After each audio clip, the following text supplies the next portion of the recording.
Hi, my name is Alexander Suttles, and for my vlog, I wanted to address a few of the things that stuck out to me majorly in this course. So, for me, marketing was a new thing. I've never taken this course before, but I guess to start, we'll start with defining marketing. Marketing is basically having a good product or service and finding a way to get it to the customer and make a profit off of it. Now, every business goes into this thinking that we can be successful, we'll succeed, we'll be able to sell our product, we'll be able to move tons of our product, and everyone's going to love what we're selling. But that's not always the case. I believe a lot of businesses initially suffer from not understanding the market that they're getting into. They don't understand that there's a demand that has to be met. There's supply and demand. If there's no demand, then there's nothing for you to supply. You just have an excess of wasted money.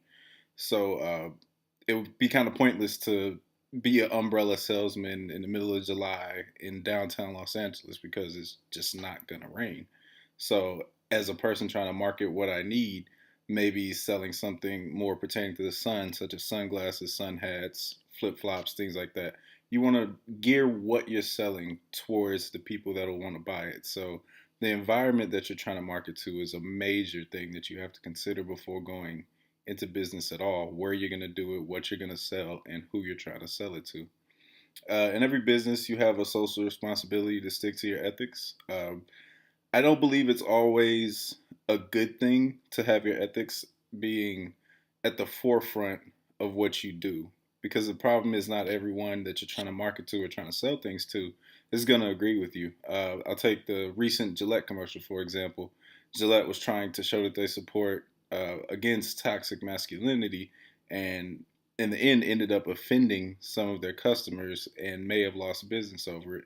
Now, if I was a company as big as Gillette, I wouldn't really worry too much. They're too big, too established, and maybe they'll take some short hit, and prices will drop, whatever, and then they'll jump right back up. You see it all the time. The CEO of Papa John's, when he had the incident with him saying the N word, sales dropped for a while, and they bounced right back. That's typically what they do.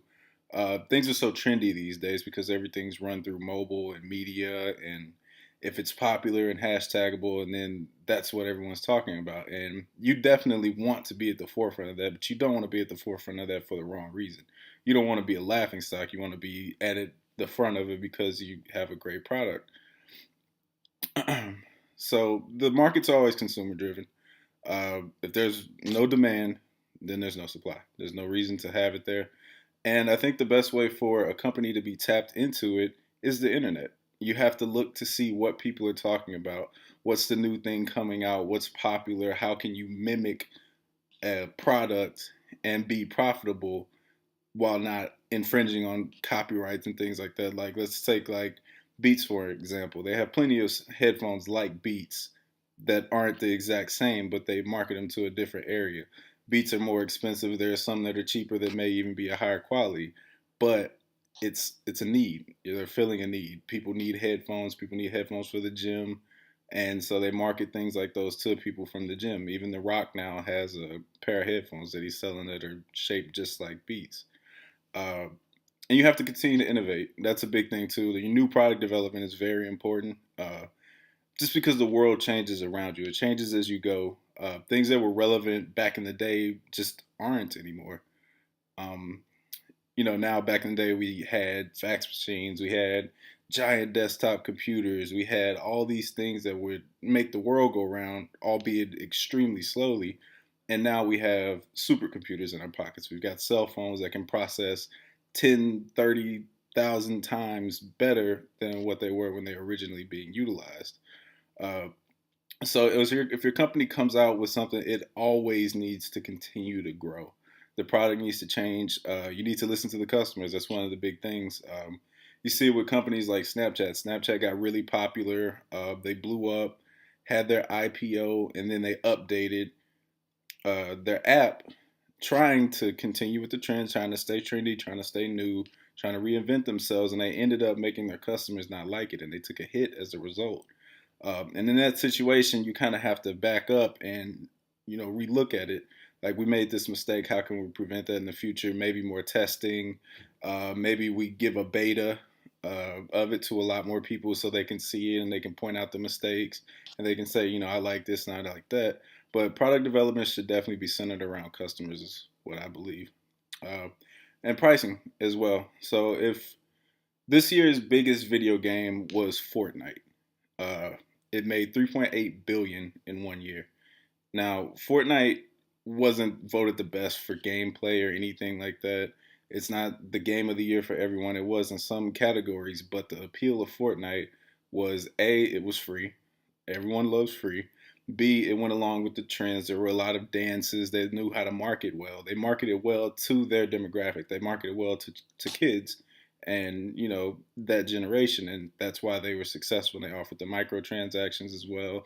They updated their game. They changed it when Avengers came out. They added Thanos in to stay with the trend. So you keep at the forefront of people's minds, and you can sell a lot of product. You can move a lot of product and things like that. And it almost gets to the point where you really don't have to promote it as much because now, keeping with the example of Fortnite, there's YouTubers who will promote it for you. Oh, this guy, Ninja, he has this new skin. You don't have to get on TV and, hey, we're putting out this new skin because we'll put it on YouTube and we'll let people who play the game market it to you. Now, they do get paid in some instances. People like Ninja and the higher up guys, they get paid to actually market these things to you. But for the most part, people aren't. People are just on YouTube trying to make a name for themselves, showing products and using them for free. And it's free advertisement. And it's great for business, unless the product is a bad product. Uh, so, and as a business too, one of the main things you need to focus on is establishing your supply chain. So before you get into the marketing, get to people, before you get into the advertisement and all this, you need to understand who you're dealing with.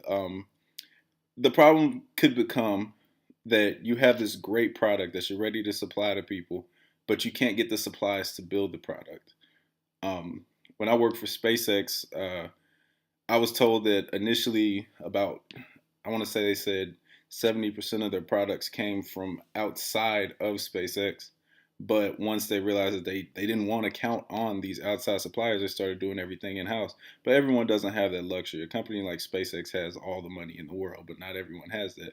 But small companies do have the option to have reliable suppliers so that they can continue to build their product to get to the customer. Because if you promise 100 TVs and you can only build three of them because that's all the supplier gave you, the customer doesn't care. They don't want to hear that, oh, well, we don't have the material to build it. They want to know, well, I paid my money. I want my product. And that's what you have to deal with as a company. Um, and then the product demand goes up and down as well, too. You can't always expect your product to be the hottest product out. Things go through phases. They go through fads. Something new comes out and changes. They discover something's wrong with yours, or someone can give you that product for cheaper. In certain instances, it's not worth it. Like certain airlines, let's say Frontier, for example, a lot of people don't like Frontier, bad customer service, hidden baggage fees, and all those type of things, but they're normally cheaper. But that saved money for most people isn't worth it, so they'd rather just fly Southwest or United or something like that that's going to cost them more, like Alaska, for the better service and a better experience flying. Uh, and you have to have a competitive intelligence. You need to understand who you're going up against. So I guess we'll stick with the example of video game consoles. Xbox, PlayStation, and PC would be the three biggest ones. So PC is basically the middleman who I can do it all. There's no cage for a PC, so they're almost a non-competitor in this because they're so versatile.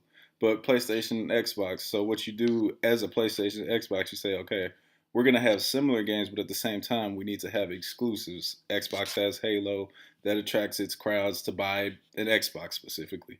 PlayStation has God of War and things like that, and that attracts the crowds to buy a PlayStation specifically. So you need to understand who you're going up against and who you're marketing to at the same time. So if PlayStation this year comes out and uh, they can run their consoles at 1080p, but yours can only run at 720p on a TV. You put yourself at a disadvantage because you're not competitive in the market. So even if you're normally loyal to Xbox, but you see that the quality is much better at PlayStation, you may be inclined to switch because either A, the company doesn't care what you want, B, they don't care that they're falling behind, or C, that they just have an inferior product. And sometimes that's just the truth of it. Um, and customer behavior is also something that's very fickle, especially in the climate that we live in. One wrong word, one misplaced tweet, one product advertisement gone wrong can ruin your company. Normally, not to a point where it can't recover, such as the H&M ad with the coolest monkey in the jungle. They took a hit. They took a hit. It became trending, boycott H&M and all this, and their stocks dipped, and then they bounced back. They didn't bounce back to what they were before, but certain things have to be taken into account about customer behavior. Like back to the Snapchat issue, once they changed it and Kylie Jenner condemned it, their stocks hit rock bottom, which kind of hurt because I had a lot of stock in Snapchat because I was really hoping for them.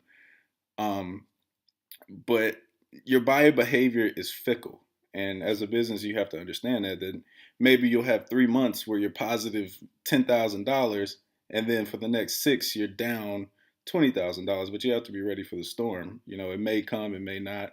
Hopefully, it doesn't. Hopefully, you're successful your entire way. Um, and with the customer-driven market, uh, the real thing is to listen, read your reviews, get online. That's the best tool for customers, the best tool for businesses, the best tool for shipping, traffic tracking, whatever you need. Because if you hop online and you look up a restaurant and it says, oh, this place is terrible, there's roaches, rats everywhere, you're not inclined to go. You hop online, oh, the service was great, the food was good, you're more inclined to go. So if you're a company, let's say a McDonald's, and you had one service location that just they weren't up to par, and as the people above them, you don't notice that. You don't get online, you don't check the reviews, you don't respond to customers, you don't try to keep them happy, and then you ruin your reputation. I mean, not all around, but your reputation starts to decline because you have this one area of your business that just isn't up to par with the rest of it. um, and the best thing about marketing these days also is social media. Social media is it's amazing. It's great. It's an invasion of privacy that we're all okay with for the most part. Um, people make jokes, but you think something in your head, and then 2 seconds later, there's an ad about it popping up. But that's what it's designed to do. It's designed to learn you. So as a business now, you don't even have to so much go out and be in the customer's face. You let the customer look for you. The customer's looking, and so let's say you're a gym person.